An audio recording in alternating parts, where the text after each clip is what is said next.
Hello everyone, my name is Kumar, assistant professor in chemistry at Gordon PG College Kota.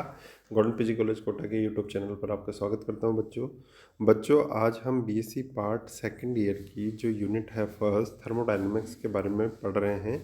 ये हमारी दूसरी class है।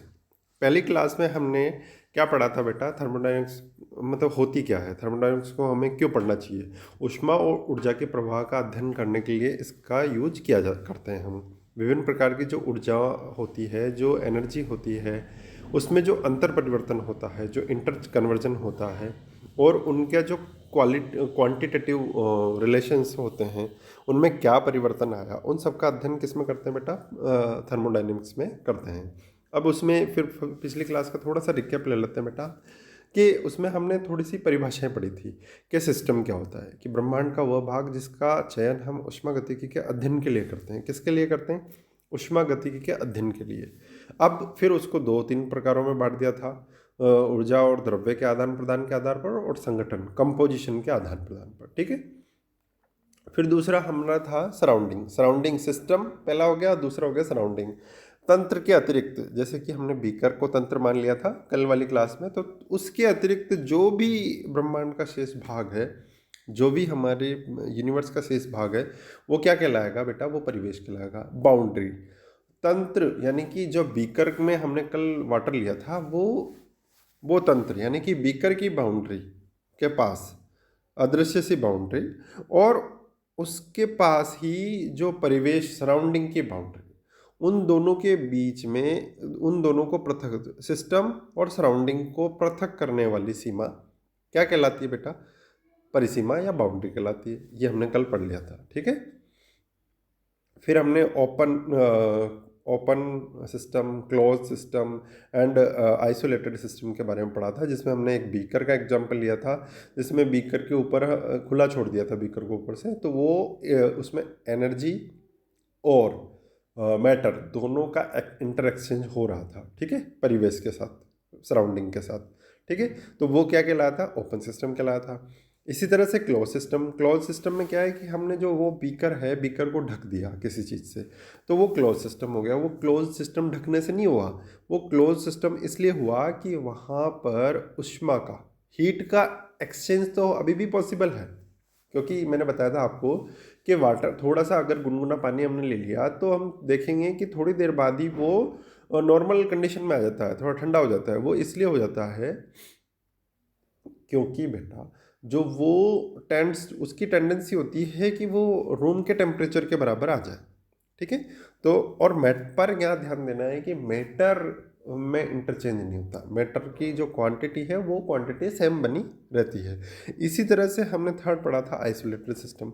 तो ऊपर से तो हमने ढक दिया बीकर को, और बीकर को कुचालक, उसकी जो दीवारें हैं उनको कुचालक हमने बना देते हैं एक मैकेनिकल वर्क द्वारा।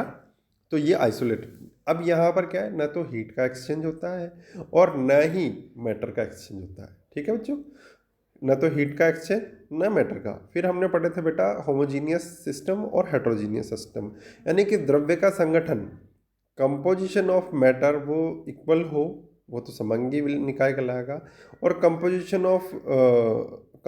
ऑफ मैटर वो अनइक्वल हो, यानी कि समान नहीं हो, वो विषमांगी निकाय कहलाता है। अब होमोजीनियस सिस्टम का हमने क्या पढ़ा था बेटा? एग्जाम्पल, गैसों का मिश्रण। और दूसरा जो पढ़ा था हेट्रोजीनियस का, वो कोलाइडी विलियन। ठीक है। लास्ट जो हमने पढ़ा था आइसोथर्मल प्रोसेस, यानी कि वे प्रक्रम जिनमें ताप में परिवर्तन नहीं होता है, स्थिर ताप पर संपन्न होने वाला प्रक्रम क्या कहलाता है? समतापी प्रक्रम कहलाता है। D T equals to zero, यानी कि डी टी यानी कि टेम्परेचर, चेंज इन टेम्परेचर, वो किसके बराबर होगा? वो जीरो के बराबर, यानी कि T1 बराबर T2 होगा यहाँ पे। ठीक है, T1 बराबर T2 बराबर T3 बराबर, जितने भी आप ले लें वो सब किसके बराबर होंगे? कांस्टेंट के बराबर होंगे। ठीक है बच्चों, इस तरीके से हमने कल की क्लास में ये सारी चीज़ें पढ़ी थी।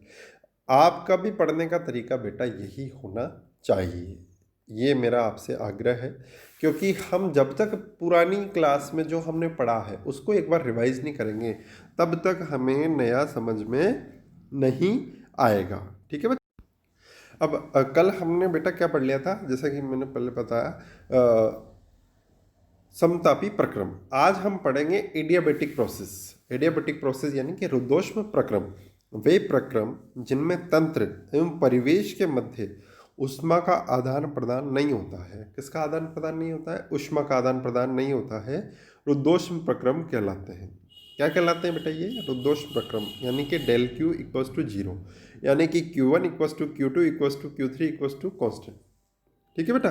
यदि यह संपन्न होने वाला रुद्धोष्म प्रक्रम ऊष्माक्षेपी है, ऊष्माक्षेपी का मतलब यानी कि ऊष्मा एक्सेस में बच रही है हमारे पास, ठीक है, तो प्रक्रम के दौरान तंत्र के ताप में वृद्धि हो जाएगी। बिल्कुल सही बात है, क्योंकि जो एनर्जी है वो किस फॉर्म में निकलेगी, जो हीट है वो किस फॉर्म में निकलेगी, वो हमारे जिस फॉर्म में निकलेगी वो हमारे जो सिस्टम है उसके टेम्परेचर को वो बढ़ा देगी। यदि प्रक्रम ऊष्माशोषी है, यानी कि कोई भी रिएक्शन, मान लीजिए रिएक्शन की फॉर्म में इसको समझिए कि कोई भी रिएक्शन हो रही है और अगर उससे ऊष्मा रिलीज हो रही है तो वो ऊष्माक्षेपी कहलाएगी। और कोई रिएक्शन हो रही है और उसमें हम ऊष्मा दे रहे हैं तब जाके प्रोडक्ट बन रहा है तो वो ऊष्माशोषी कहलाएगी। तो यदि प्रक्रम ऊष्माशोषी है, ठीक है, एंडोथर्मिक है, तो निर्मित होने वाला तंत्र जो होता है उसके ताप में कमी हो जाएगी, क्योंकि वहाँ पर हम जो ताप में कमी किसको, क्योंकि हम हीट दे रहे हैं, एनर्जी वहाँ पर दे रहे हैं। ठीक है। समायतनी प्रक्रम, आइसोकोरिक प्रोसेस। स्थिर आयतन पर ध्यान रखना है बेटा, स्थिर आयतन पर संपन्न होने वाला ऊष्मागतिक प्रक्रम समायतनी प्रक्रम कहलाता है, जिसमें तंत्र के आयतन में होने वाला परिवर्तन क्या होता है? शून्य होता है। ये यानी कि V1 equals to V2 equals to constant, यानी कि dV equals to zero. But इसमें कैलोरीमीटर में होने वाला पदार्थ का दहन जो होता है वो स्थिर आयतन पर होता है। समदाबी प्रोसेस क्या होता है? आइसोबारिक प्रोसेस, वे ऊष्मागतिक प्रक्रम जो स्थिर दाब पर संपन्न होते हैं, अर्थात जिन प्रक्रमों में दाब में होने वाला परिवर्तन शून्य होता है वो क्या कहलाता है? वो समदाबी प्रक्रम कहलाता है, यानी P1 equals to P2 equals to zero. ठीक है। 100 डिग्री सेंटीग्रेड पर जल का उबलना 1 एटमॉस्फेरिक टेम्परेचर पर संपन्न होता है, जिसमें जल की वाष्प के आयतन में वृद्धि होती है। बिल्कुल सही बात है। अतः तंत्र के दाब को स्थिर बनाए, क्या करें बेटा?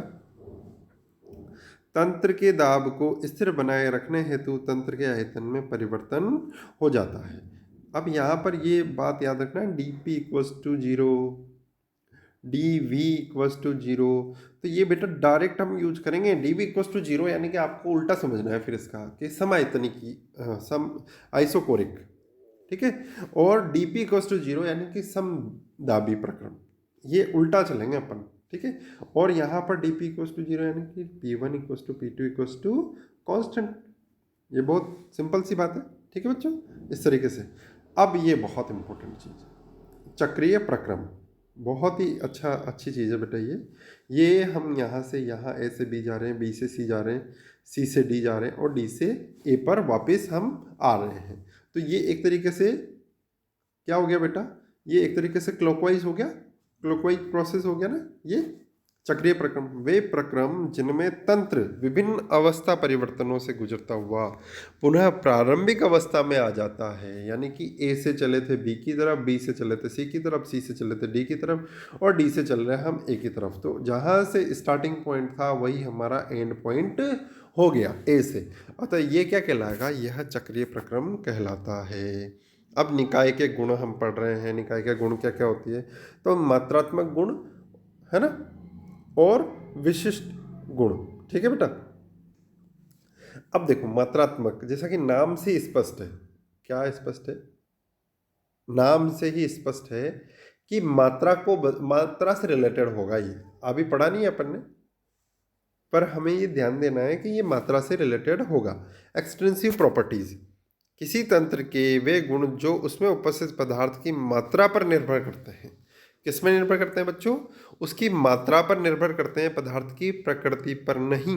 पदार्थ की प्रकृति पर निर्भर नहीं करते, परंतु उसकी मात्रा पर निर्भर करते हैं, मात्रात्मक गुण कहलाते हैं। जैसे द्रव्यमान हो गया, मोलर द्रव्यमान हो गया, आयतन हो गया, मोलर आयतन हो गया। ठीक है बेटा। यहाँ पर ध्यान देने वाली जो मेन इंपॉर्टेंट बात है वो ये है कि पदार्थ की मात्रा पर निर्भर कर रहा है, ये समझ रहे हो? किस पर डिपेंड कर रहा है ये? पदार्थ की मात्रा पर, न कि पदार्थ की प्रकृति पर। ठीक है, पदार्थ की मात्रा पर डिपेंड कर रहा है ये। द्रव्यमान, मोलर द्रव्यमान, आयतन, मोलर आयतन, ये हो गया हमारा। अब देखो, these properties depends on quantity or amount of matter present in the system। ये इंग्लिश में भी मैंने बोल दिया आप लोगों के लिए, इंग्लिश मीडियम वाले बच्चों के लिए, हमारे बच्चों के लिए। ठीक है, अब इसके एग्जांपल्स में मैं आपको बताऊं कि मास हो गया, एनर्जी हो गया, नंबर ऑफ मोल्स हो गया, एंथैल्पी हो गया, एंट्रोपी हो गया। These are called as extensive properties. Okay, simple है बेटा, बहुत सिंपल है ना। These are called as a extensive property, these are known as a extensive property। What is the definition of extensive property? Is this property depends on quantity। I must focus on, you must focus on quantity और amount of matter present in the system। ठीक है बेटा, जो ये word है ना quantity and amount of matter, इसका ध्यान रखें, ये आपको एक्सटेंसिव प्रॉपर्टीज तक ले जाएगा। ठीक है, अब प्रॉपर्टी, क्वांटिटी और अमाउंट ऑफ मैटर, यानी कि उसको मास में मान सकते हैं हम, उसको एनर्जी में मान सकते हैं, कितने किलो कैलोरी दे दी आपने, कितने मोल है, नंबर ऑफ मोल्स, कितनी एंथैल्पी, कितनी एंट्रोपी। ठीक है बच्चों, ये हो गई। अब आप आ जाओ इंटेंसिव प्रॉपर्टीज़ पे। किस पर आ जाएंगे आज हम? फिर हम इंटेंसिव प्रॉपर्टीज़ पे। ठीक है, this property do not depends on quantity और amount of matter present in the system. This property do not depends on quantity or amount of matter present in the system। अब इसके example है, temperature हो गया, pressure हो गया, density हो गई। अब देखो बेटा, टेम्परेचर का आप माने कि ज़्यादा से ज़्यादा आपने जब भी पढ़ा होगा, वो पढ़ा होगा रूम टेम्परेचर के बारे में। रूम टेम्परेचर लगभग 22 से 25 डिग्री सेंटीग्रेड के लगभग हम मान सकते हैं इसको। तो बेटा ये रूम टेम्परेचर यानी कि ये पूरे रूम का है, किसी कोने का नहीं हो सकता रूम टेम्परेचर कि 25 डिग्री यहाँ पर 25 किसी एक रूम में 25 डिग्री एक कोने का, 27 डिग्री एक कोने का, ऐसा नहीं होता। This property do not depends on quantity पे डिपेंड नहीं करता, अमाउंट ऑफ मैटर पर प्रेजेंट इन द सिस्टम उस पर डिपेंड नहीं करता। ये तो पूरे के पूरे ही क्या होगा बेटा, सेम होगा। प्रेशर भी पूरा जितना लग रहा होगा इसमें, पूरे के पूरे कमरे पे जितना प्रेशर लग रहा होगा वो कमरे के हर कोने, हर जगह पर सेम प्रेशर होगा। ठीक है बेटा, इस तरीके से हम थोड़ा सा इनको हमारे आसपास की जो लाइव चीज़ें हैं, जिस हमारे डेली लाइफ में जो काम आने वाली चीज़ें हैं, उनसे रिलेट कर सकते हैं और उनसे हमें जल्दी याद हो जाएगा। तो निकाय के वे गुण जो पदार्थ की प्रकृति पर निर्भर नहीं पदार्थ की प्रकृति पर तो निर्भर करते हैं, पर उसकी मात्रा पर निर्भर नहीं करते, विशिष्ट गुण कहलाते हैं। जैसे घनत्व, शांता, प्रस्तनाव, अपवर्तनांक, रासायनिक विभव, जो मैंने बोला, टेम्परेचर, प्रेशर, ये सब क्या कहलाएंगे बेटा?